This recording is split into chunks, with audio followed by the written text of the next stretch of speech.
5ನೇ ಫ್ಲೋರಲ್ಲಿ ಈ ಹೈಡ್ರೋಪೋನಿಕ್ ಹಾಕೊಂಡು ಅವರು 18 ಕುರಿಗಳು ಸಾಕ್ತಾ ಇದ್ದಾರೆ. ಓದಿರೋರೇ ವರ್ಕ್ ಫ್ರಮ್ ಹೋಮ್ ಮಾಡಬೇಕು ಅನ್ನೋದೇನು ಅವಶ್ಯಕತೆ ಇಲ್ಲ. ನಾವು ಸ್ವಲ್ಪ ಚಿಕ್ಕದು ಹಾಕ್ಸ್ಕೊಂಡಿದ್ದೀವಿ, ಯಾಕಂದರೆ ಸಿಟಿನಲ್ಲಿ ನಾವು ನಮ್ಮ ಹತ್ರ ಇರೋದು ಕುರಿ 25 ಮಾತ್ರನೇ ಇರೋದು.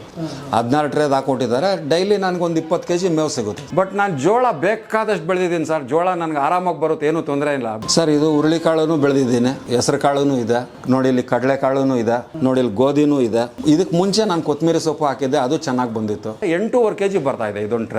ಇದನ್ನ ತಿಂದ್ರೇನೆ ಸಣ್ಣ ಮರಿಗಳಿಗೆ ಹೇಳಿ ಮಾಡಿಸಿದ ಫುಡ್ ಇದು. ನಮ್ಮ ಕುರಿಗಳು ಚೆನ್ನಾಗಿ ಗ್ರೋತ್ ಆಗ್ತಾ ಇದೆ, ಹಾಲು ಚೆನ್ನಾಗಿ ಉತ್ಪತ್ತಿ ಆಗ್ತಾ ಇದೆ. ಸ್ವಿಚ್ ಆನ್ ಮಾಡ್ಕೊತೀವಿ, ರಾತ್ರಿ ಹೊತ್ತು ಸ್ವಿಚ್ ಆಫ್ ಮಾಡ್ತೀವಿ. 2 ವರ್ಷದಿಂದ ನಮಗೇನು ಪ್ರಾಬ್ಲಮ್ ಬಂದಿಲ್ಲ. ಇದನ್ನ ಹಾಕ್ಸ್ಕೊಂಡ್ಮೇಲೆ ನನಗೆ ಒಂಥರ ಅಲ್ಲಿ ಇಲ್ಲಿ ಹುಡ್ಕೋದು, ಮೇವು ಹುಡ್ಕೋದು ಅದೆಲ್ಲನೂ ಸ್ವಲ್ಪ ಕಮ್ಮಿ ಆಗಿದೆ. 100% ನಮಗೆ ಯೂಸ್ಫುಲ್ ಇದೆ. ಮನೆಯಲ್ಲಿ ಹೆಂಗಸರಿದ್ರೆ ಸಾಕು, ಇದರಲ್ಲಿ ಒಂದು 4 ಬಕೆಟ್ ನೀರು ತುಂಬಿಟ್ರೆ ಮುಗೀತು. ಈ ಥರದ್ದು ಒಂದು ಸೆಟಪ್ ಆಗಲಿ 4 ಸೆಟಪ್ ಆಗಲಿ ಹಾಕಿಸ್ಕೊಂಡ್ರೆ ಮಿನಿಮಮ್ ಅಂತಂದರೆ ಒಂದು 8 ಹಸುವಿಂದ 10 ಹಸು ಸಾಕ್ಬೋದು ಸರ್. ನನ್ನ ಹೆಸರು ನಾಗರಾಜ್ ಅಂತ, ex-BSF ರಿಟೈರ್ಡು. ನಾನು ಕುರಿ ಸಾಕೋದ್ರಲ್ಲಿ ನನಗೆ ಜಾಸ್ತಿನೇ ಇಂಟ್ರೆಸ್ಟ್ ಇತ್ತು.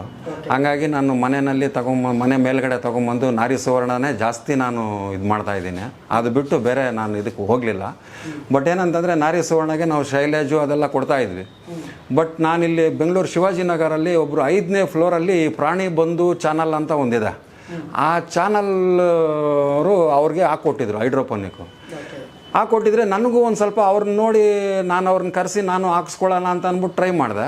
ಬಟ್ ನಾನು ಜೋಳ ಬೇಕಾದಷ್ಟು ಬೆಳೆದಿದ್ದೀನಿ ಸರ್. ಜೋಳ ನನಗೆ ಆರಾಮಾಗಿ ಬರುತ್ತೆ, ಏನೂ ತೊಂದರೆ ಇಲ್ಲ. ಬಟ್ ಇವಾಗ ನಾನು ಮೆಂತ್ಯನೂ ಬೆಳೆದಿದ್ದೀನಿ ನೋಡಿ, ಹೆಸರು ಕಾಳು ಇದೆ, ಕಡಲೆಕಾಳು ಇದೆ, ಗೋಧಿನೂ ಇದೆ. ಚೆನ್ನಾಗಿ ಬರ್ತಾ ಇದೆ ನನ್ನ ಹತ್ರ. ಅದೇ ಯಾವುದೇ ಒಂಥರ ಇದು ಪ್ರಾಬ್ಲಮ್ ಕೊಟ್ಟಿಲ್ಲ. ಬಟ್ ಜೋಳ ಮಾತ್ರ ನನ್ನ ಹತ್ರ ಸೂಪರಾಗಿ ಬಂದಿದೆ. ಬಟ್ ಈ ಸಲ ನಾನು ಇದನ್ನು ಟ್ರೈ ಮಾಡಿದ್ದೀನಿ, ಹೆಸರು ಕಾಳು ಟ್ರೈ ಮಾಡಿದ್ದೀನಿ, ಹುರುಳಿಕಾಳು ಟ್ರೈ ಮಾಡಿದ್ದೀನಿ, ಕಡಲೆಕಾಳು ಟ್ರೈ ಮಾಡಿದ್ದೀನಿ, ಗೋಧಿನೂ ಟ್ರೈ ಮಾಡಿದ್ದೀನಿ. ಬಟ್ ಇದನ್ನು ಕ್ಲೀನಾಗಿ ಬರ್ತಾ ಇದೆ. ಬಟ್ ಇದನ್ನು ತೂಕ ಹಾಕಿನೂ ನಾನು ನೋಡಿದೆ 8.5 kg ಬರ್ತಾ ಇದೆ ಇದೊಂದು ಟ್ರೇ.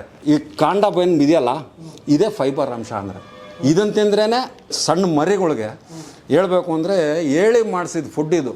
ರೈತರಿಗೆ ಒಂದು ಟೈಪಲ್ಲಿ ಏನಂತಂದರೆ ವರ್ಕ್ ಫ್ರಮ್ ಹೋಮ್ ಅಂತ ಹೇಳ್ಬೋದು. ಇದನ್ನು ಓದಿರೋರೇ ವರ್ಕ್ ಫ್ರಮ್ ಹೋಮ್ ಮಾಡಬೇಕು ಅನ್ನೋದೇನು ಅವಶ್ಯಕತೆ ಇಲ್ಲ. ಇವಾಗ ರೈತರು, ಇವಾಗ ನನಗೆ 60 ವರ್ಷ ಆಯಿತು. 60 ವರ್ಷದಲ್ಲಿ ನಾನು ವರ್ಕ್ ಫ್ರಮ್ ಹೋಮ್ ಮಾಡಬೇಕು ಅಂತಂದರೆ ನಾನು ಹೊಲಕ್ಕೆ ಹೋಗಿ ಕುಯ್ಕೊಂಬರೋಕ್ಕಾಗಲ್ಲ, ನನ್ನ ಕೈಯಲ್ಲಿ ಅಷ್ಟು ಶಕ್ತಿ ಇಲ್ಲ. ಅದಕ್ಕೆ ಏನು ಮಾಡಬೇಕು, ಈ ಪ್ರಾಣಿ ಬಂಧು ಚಾನಲ್ ಇದೆ ಅಂತಲ್ಲ, ಆ ಚಾನಲಲ್ಲಿ ನನಗೆ ನಂಬರ್ ಕೊಟ್ಟರು ಒಬ್ಬರು. 5ನೇ ಫ್ಲೋರಲ್ಲಿ ಈ ಹೈಡ್ರೋಪೋನಿಕ್ ಹಾಕ್ಕೊಂಡು ಅವರು 18 ಕುರಿಗಳು ಸಾಕ್ತಾ ಇದ್ದಾರೆ ಶಿವಾಜಿನಗರದಲ್ಲಿ. ಅದನ್ನು ನೋಡ್ಕೊಂಬಂದು ನನಗೆ ಒಂಥರ ಆಶ್ಚರ್ಯ ಆಯಿತು. ಆಮೇಲಿಂದ ಅವ್ರ ಹತ್ರಕ್ಕೆ ಹೋಗಿ ಎಲ್ಲ ಅಬ್ಸರ್ವ್ ಮಾಡಿ, ತಿರ್ಗಿ ಆಮೇಲೆಲ್ಲ ಅವ್ರನ್ನೆಲ್ಲ ಕರ್ಕೊಂಬಂದು ಅವ್ರನ್ನೆಲ್ಲ ಇದನ್ನೆಲ್ಲ ಇದು ಮಾಡಿ, ಇಲ್ಲೆಲ್ಲ ಹಾಕ್ಕೋಬೋದಾ, ಇಲ್ಲಿ ಬರುತ್ತಾ, ಇಲ್ಲಿ ಶೀಟ್ ಇದೆ, ಇದೆಲ್ಲ ಬರ್ತಾಯಿದ್ರೆ ಇದೆಲ್ಲ ಬರುತ್ತಾ ಅಂತ ಅಂದ್ಬಿಟ್ಟು ನನಗೆ ಡೌಟ್ ಇತ್ತು. ಅವ್ರ ಹತ್ರ ನಂಬರ್ ಇಸ್ಕೊಂಬಂದು ತಿರ್ಗಿ ಆಮೇಲಿಂದ ನಾನು ಇವ್ರಿಗೆ ಕಾಲ್ ಮಾಡಿದ್ದಕ್ಕೆ ಇವರು ಫಸ್ಟ್ ಕಾಲಲ್ಲೇ ನನಗೆ ರೆಸ್ಪಾನ್ಸ್ ಕೊಟ್ಟರು. ಆಮೇಲಿಂದ ಇಂಥ ದಿವಸ 18ನೇ ತಾರೀಕು ಬರ್ತೀನಿ, ನಾನು ಹಾಕ್ಕೊಡ್ತೀನಿ ಅಂತ ಹೇಳಿದ್ರು. ನಾನು ಸುಮಾರು ಒಂದು 2.5 ವರ್ಷದಿಂದ ಜೋಳ ಬೆಳ್ಕೊಂಡಿದ್ದೀನಿ. ನನಗೇನು ಯಾವತ್ತೂ ಅದು ಬೂಸ್ಟ್ ಬಂದಿರೋದಾಗಲಿ, ಬೇರಲ್ಲಾಗಲಿ ಏನಾದರೂ ತೊಂದರೆ ಬಂದಿರೋದಾಗಲಿ, ಇಲ್ಲಾಂದರೆ ಕುರಿ ತಿಂದೇರೆ ಇರೋದಾಗಲಿ ಯಾವುದೇ ಒಂಥರ ನನಗೆ ಪ್ರಾಬ್ಲಮ್ ಬಂದಿಲ್ಲ. ನನಗೆ ಡೌಟ್ ಇತ್ತು ಇವ್ರು ಬಂದು ಹಾಕ್ಕೊಟ್ಟಾಗ. ಬಟ್ ಆದ್ರೂ ನನಗೆ ಕ್ಲಿಯರಾಗಿ ಇದು ಬರ್ತಾ ಇದೆ. ನನಗೆ ಯಾವುದೇ ಒಂಥರ ಇದರಲ್ಲೇನು ತೊಂದರೆ ಏನು ಕಾಣಿಸ್ತಾ ಇಲ್ಲ. ಮತ್ತು ನಮ್ಮ ಕುರಿಗಳು ಚೆನ್ನಾಗಿ ಗ್ರೋತ್ ಆಗ್ತಾ ಇದೆ, ಹಾಲು ಚೆನ್ನಾಗಿ ಉತ್ಪತ್ತಿ ಆಗ್ತಾ ಇದೆ. ಇವಾಗ ನಾರಿ ಸುವರ್ಣ 2-3 ಮರಿ ಆಗ್ತಾ ಇದೆ. 2-3 ಮರಿ ಹಾಕಿದ್ರೂ ನಮ್ಗೆ ಹಾಲರಲ್ಲಿ ಯಾವುದೇ ಒಂಥರ ಪ್ರಾಬ್ಲಮ್ ಇಲ್ಲ. ಪ್ರತಿಯೊಂದು ಕುರಿನೂ ಮರಿ ಹಾಕಿದಾಗಲ ಆರಾಮಾಗಿ ನಾವು ಒಂದರಿಂದ ಒಂದು ಬಿಟ್ಟರೆ ಆರಾಮಾಗಿ ಹಾಲು ಕುಡಿಸ್ಕೊತಾ ಇದೆ. ಯಾವತ್ತೇ ಆಗಲಿ ನಮಗೆ ಕುರಿಗಳಾಗಲಿ ಹಾಲಿನಲ್ಲಿ ಪ್ರಾಬ್ಲಮ್ ಆಗಿಲ್ಲ. ಸರ್, ನೀವು ಬೆಂಗಳೂರಲ್ಲಿ ಇದ್ಕೊಂಡು ಯಾವ ಏರಿಯಾದಲ್ಲಿ ನೀವು ಕುರಿ ಸಾಕಾಣಿಕೆ ಮಾಡ್ತಾ ಇದ್ದೀವಿ? ಯಲಹಂಕದಲ್ಲಿ ಮನೆ ಮೇಲ್ಗಡೆನೇ ನಾವು ಮಾಡ್ತಾಯಿದ್ದೀವಿ ಸರ್. ನಮ್ಮ ಹತ್ರ ಶುರುವಿಂದನೂ ಇದೆ. ಸುಮಾರು ನಾವು ಕುರಿಗಳು ಮಡಕಿಕೊಂಡು ಇದ್ದೀವಿ. ನಮ್ಮ ಹತ್ರ ಆಗಿರೋ ಬ್ರೀಡ್ ಮಾತ್ರ ನಾವು ಸೇಲ್ ಮಾಡ್ತಾಯಿದ್ದೀವಿ. ಇಲ್ಲಿಂದ ತೊಗೊಂಬಂದು ನಾವು ಸೇಲ್ ಮಾಡೋವಂಥ ನಮ್ಮ ಹತ್ರ ಇಲ್ಲ. ಬಟ್ ನಾವು ಬೆಳಗ್ಗೆ 1 ಟೈಮ್ ಶೈಲೇಜ್ ಕೊಡ್ತೀವಿ. ಶೈಲೇಜ್ ಕೊಟ್ಟ ಮೇಲೆ 10 ಗಂಟೆಗೆ 1 ಟ್ರೇ, ನಾವು 10ಕ್ಕೆ 1 ಟ್ರೇ ಕೊಡ್ತೀವಿ. ಇನ್ನೊಂದು 10ಕ್ಕೆ 2 ಟ್ರೇ, ಇನ್ನೊಂದು 2 ಟ್ರೇ ಕೊಟ್ಬಿಡ್ತೀವಿ. ಬೆಳಗ್ಗೆ 11 ಗಂಟೆಗೆ ನಾವು ಇದನ್ನು ಮುಗಿಸ್ತೀವಿ. ಮುಗಿಸಿದ ನಂತರ ಏನಾಗ್ಬಿಡುತ್ತೆ, ತಿರ್ಗಿ ಸಾಯಂಕಾಲದವರೆಗೂ ನಾವು ಹೆಣ್ಣು ಕುರಿ ಸಾಕ್ತಾ ಇರೋದ್ರಿಂದ ಮಧ್ಯಾಹ್ನ ನಾವು ಕೊಡಲ್ಲ. ಯಾಕೆ ನಾವು ಕೊಡಲ್ಲ ಅಂತಂದರೆ ಅದು ಕೊಬ್ಬು ಬಂದುಬಿಟ್ರೆ ತಿರ್ಗಿ ಮರಿ ಹಾಕಲ್ಲ ಜಾಸ್ತಿ. ಅದಕ್ಕೋಸ್ಕರ ನಾವೇನು ಮಾಡ್ತೀವಿ, 2 ಟೈಮೇ ಊಟ ಕೊಡ್ತಾ ಇದ್ದೀವಿ. ಯಾವ್ಯಾವ ಕಾಳಿನಲ್ಲಿ ನೀವು ಈ ಹಸಿರು ಮೇವನ್ನ ಬೆಳೆದಿರುವಂಥದ್ದು ನೀವು?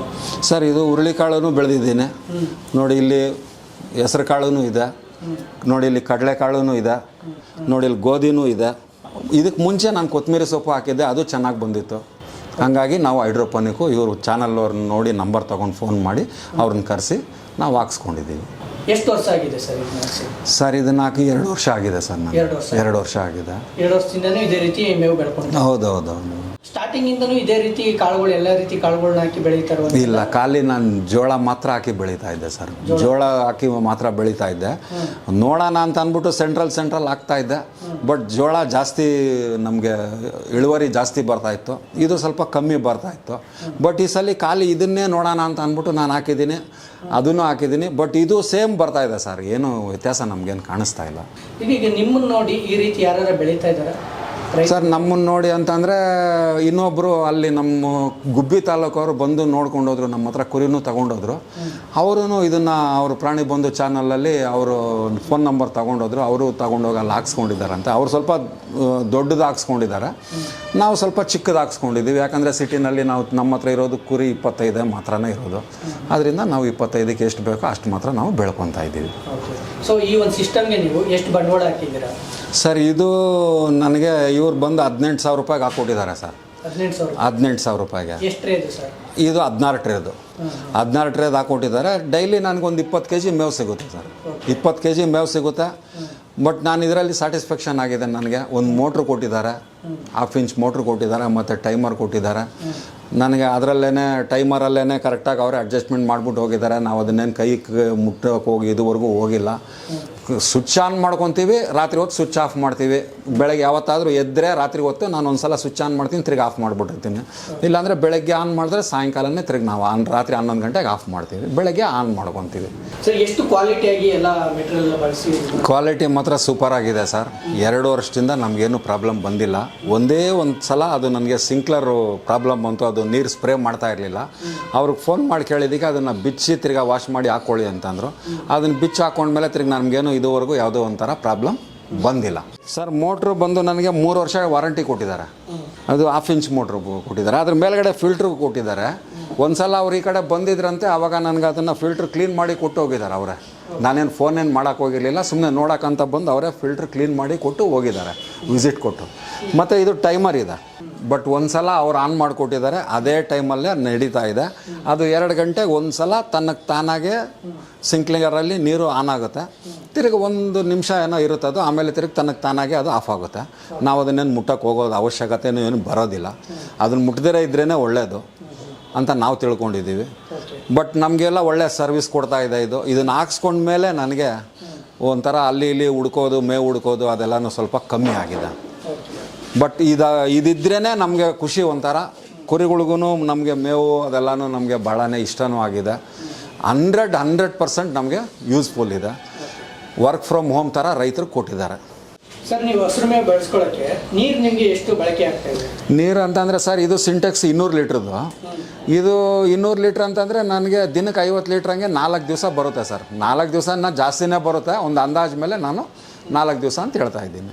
ನಮ್ಮ ಹತ್ರ ಯಾವಾಗಲೂ ತುಂಬೇ ಇರುತ್ತೆ. ನಾನು ಬಂದು ದಿನ ತುಂಬಿಸ್ಬಿಟ್ಟು ಹೋಗ್ತೀನಿ. ಅಂದರೆ ಅದನ್ನು ಆವ್ರೇಜ್ ನೋಡ್ಕೊಳಕ್ಕೆ ಹೋದರೆ ಒಂದು ದಿನಕ್ಕೆ 50 ಲೀಟ್ರ್ ಥರ ನನಗೆ ಖರ್ಚಾಗ್ತಾ ಇದೆ. ತುಂಬ ಜನ ಮಾರ್ಕೆಟಲ್ಲಿ ಈ ಸಿಸ್ಟಮ್ನ ಅಳವಡಿಸ್ಕೊಳ್ಳುವಂಥವ್ರು ತುಂಬ ಜನ ಇದ್ದಾರೆ. ಸೊ ಇವ್ರನ್ನ ಯಾಕೆ ನೀವು ಆಯ್ಕೆ ಮಾಡ್ಕೊಂಡಿರೋಂಥದ್ದು? ಸರ್, ಫಸ್ಟ್ ಟೈಮ್ ನಾನು ನೋಡ್ಕೊಂಡು ಬಂದಾಗ ಅವ್ರ ಹತ್ರ ಫೋನ್ ನಂಬರ್ ಇಸ್ಕೊಂಡಿದ್ದಾಗ ನಾನು ಅಲ್ಲೇ ಫೋನ್ ಮಾಡಿದೆ. ನನಗೆ ಜೀವ ಇರಲಿಲ್ಲ. ನನಗೆ ಅಲ್ಲಿ ಇಲ್ಲಿ ಹೋಗಿ ಸುತ್ತಾಡ್ಕೊಂಡು ಬರೋದು, ಮೇವು ತೊಗೊಂಬರೋದು ನನಗೆ ಇಷ್ಟ ಆಗ್ತಾ ಇರಲಿಲ್ಲ. ಅಲ್ಲೇ ಫೋನ್ ನಂಬರ್ ಇಸ್ಕೊಂಡು ಅಲ್ಲೇ ಫೋನ್ ಮಾಡಿದ್ದಕ್ಕೆ ಅವ್ರು ನನಗೆ ರೆಸ್ಪಾನ್ಸಿಬಲ್ ಫಸ್ಟ್ ಟೈಮ್ ಎತ್ಕೊಂಡ್ರು ಫೋನು. ಅದು ನನಗೆ ಭಾಳ ಇಷ್ಟ ಆಯಿತು. ಆಮೇಲೆ ತಿರ್ಗಾ ಇದು ಹಾಕಿ ನನಗೆ ಹೋದಾದ್ಮೇಲೆ ಒಂದು 7 ತಿಂಗಳಾದಮೇಲೆ ನನಗೊಂದು ಸಿಂಕ್ಲರ್ ಪ್ರಾಬ್ಲಮ್ ಕೊಡ್ತು. ಆವಾಗ ಅವ್ರು ನನಗೆ ಕ್ಲೀನಾಗಿ ವಿಡಿಯೋ ಕಾಲ್ ಮಾಡಿ ಅದು ಸಿಂಕ್ಲರ್ ನನಗೆ ಬಿಚ್ಚಿ ಇದು ಮಾಡು ಅಂತ ಹೇಳಿದ್ರು. ನಾನು ಮಾಡಿಕೊಟ್ಟೆ. ಆವಾಗಲೂ ನನಗೆ ಭಾಳನೇ ಇಷ್ಟ ಆಯಿತು. ಆದ್ದರಿಂದ ನಾನು ಇವ್ರ ಹತ್ರನೇ ಹಾಕ್ಸ್ಕೊಳ್ಳಿ ಅಂತ ಎಲ್ರಿಗೂ ನಾನು ಅಡ್ವೈಸ್ ಮಾಡ್ತೀನಿ. ಇನ್ನೊಂದೇನಂತಂದರೆ, ಸಿಟಿನಲ್ಲಿದ್ದು ಇದನ್ನು ಹಾಕ್ಸ್ಕೊಂಡು ನೀವು ಮಾಡಬೇಕು ಅನ್ನೋದೊಂದು ಆಸೆ ಅಂತ ಇದ್ದರೆ ನೀವು ಹಾಕ್ಸ್ಕೊಳ್ಳಿ. ಮನೆಯಲ್ಲಿ ಹೆಂಗಸರಿದ್ರೆ ಸಾಕು, ಇದರಲ್ಲಿ ಒಂದು 4 ಬಕೆಟ್ ನೀರು ತುಂಬಿಬಿಟ್ರೆ ಮುಗೀತು. ಇದರಲ್ಲಿ ಏನು ಇದ್ರನ್ನ ನೋಡೋ ಅಷ್ಟು ಅವಶ್ಯಕತೆನೇ ಏನು ಬರೋದಿಲ್ಲ. ಇದರಲ್ಲಿ ತನ್ನಕ್ಕೆ ತಾನಾಗೆ ಬೆಳ್ಕೊಳ್ಳುತ್ತೆ. ತನಗೆ ತಾನಾಗೆ ನಾವು ಎತ್ಕೊಂಡೋಗಿ ಅಲ್ಲಿ ಬಿಡಿಸಿ ಹಾಕಿದ್ರೆ ಅದು ಪಾಡಿಗೆ ಅವು ಟೈಮ್ ಪಾಸ್ ಮಾಡ್ಕೊಂಡು ತಿನ್ಕೊಂಡು ಅವು ಇರ್ತವೆ. ನಾವು ನೆಮ್ಮದಿಯಾಗಿರ್ಬೋದು. ಬಟ್ ಏನಂತಂದರೆ, ಹೊಲದಲ್ಲಿ ಹೋಗಿ ನಾವು ಬಿಸಿಲಲ್ಲಿ ಹೋಗಿ ಮಾಡಬೇಕು ಅನ್ನೋದೇನು ಅವಶ್ಯಕತೆ ಇಲ್ಲ. ಮನೆಯಲ್ಲಿ ವರಂಡಾದಲ್ಲಿ ಮಾಡ್ಕೊಳ್ಳಿ. ಅಲ್ಲಿ ಈಚೆ ಕಡೆ ಒಂದು 10x10ಗೆ ಶೀಟ್ ಹಾಕ್ಸ್ಬಿಟ್ಟು ಅಲ್ಲಿ ಬೇಕಾದ್ರೆ ಒಂದು 4 ಸೆಟಪ್ ಹಾಕ್ಸ್ಕೊಬೋದು. ಈ ಥರದ್ದು ಒಂದು ಸೆಟಪ್ ಆಗಲಿ 4 ಸೆಟಪ್ ಆಗಲಿ ಹಾಕಿಸ್ಕೊಂಡ್ರೆ ಮಿನಿಮಮ್ ಅಂತಂದರೆ ಒಂದು 8 ಹಸುವಿಂದ 10 ಹಸು ಸಾಕ್ಬೋದು. 10 ಹಸು ಸಾಕಿದ್ರೆ ಇವತ್ತಿನ ದಿವಸ ನಿಮ್ಗೆ ಏನು ಇನ್ಕಮ್ ಇದೆ ಅಂದ್ಬಿಟ್ಟು ನಿಮಗೆ ಗೊತ್ತಿರುತ್ತೆ ಅದೆಲ್ಲನೂ.